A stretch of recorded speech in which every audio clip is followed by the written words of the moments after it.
Good morning, and thank you. And it really has been a very enriching conversation, and I'm sure our participants and viewers will second that.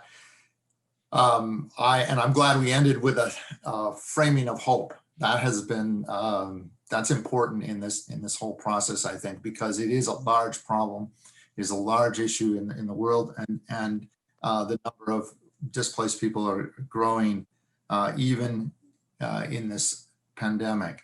One of the things that I want to start with is that we were reminded by the passage in Leviticus, from Leviticus, that really migration is central to who we are in the Judeo-Christian faith. It's what we are supposed to be doing, welcoming the stranger, but we also come from a tradition of wandering people.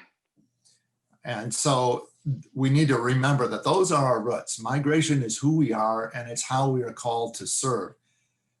We are also kingdom builders as followers of Christ, and this already and not yet kingdom is something that involves salvation now and after we move into the new world, into after death. So we have in migrants people who spend a good chunk of their lives sometimes running or moving, and yet we're called to help them find what the hymnist says, a settled rest, and where they're welcomed, where they feel part of something, where they feel that they are part of the community. And yet the reality is that our many governments do just the opposite. They throw up walls and barriers and policies in order to keep people out, in order to affirm nationalist tendencies, in order to affirm xenophobia and other things that bolster them as a independent nation. The kingdom of God is opposite that, and we are called to live into that. And so we heard lots of examples today about the vulnerability of people, the abuse that's on the rise during COVID, but I would also add abuse that happens from officials who are supposed to be caring for and protecting the rights of migrants. And we find discrimination is exacerbated in times of pandemic, but also in times of migration for particularly people of color, for women, for children. 1/3 of the world's population on the move are children. So we need to have special attention to women and children as we do this.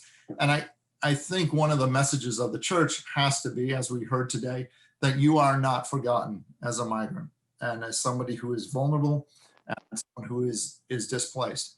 The challenge, I think, is to help the world move from a scarcity of a theology of scarcity to a theology of abundance. And that theology of scarcity leads to fear, xenophobia, nationalism. The theology of abundance leads to the understanding and the appreciation that everybody has something to offer to our community, to our nations, to our churches, and that diversity can make us better.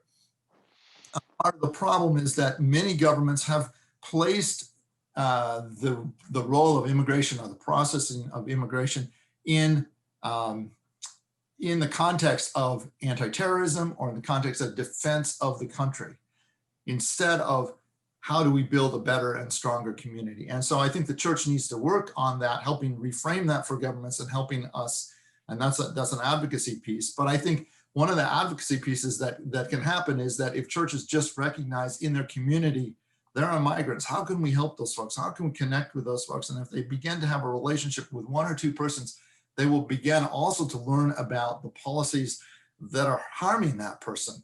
And they can maybe move to the step of advocacy, because many people divide that and say, well, that's politics. And yet Jesus was called us into a very political ministry when we began to care for the least and lost of this world.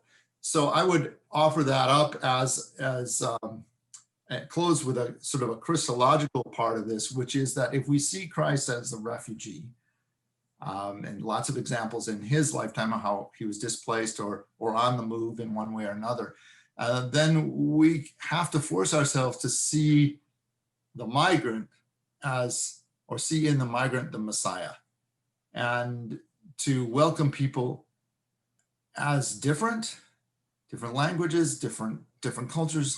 So many things are different, but that difference can make us richer and wiser and closer to God.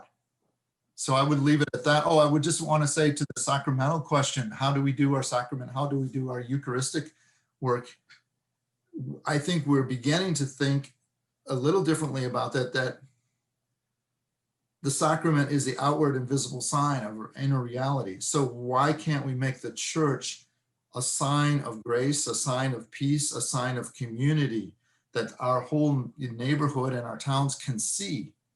Because immigration is really done at the local level, at the city and the municipal level. And so if the people see there's a church that's welcoming everybody, then I think we live the sacrament.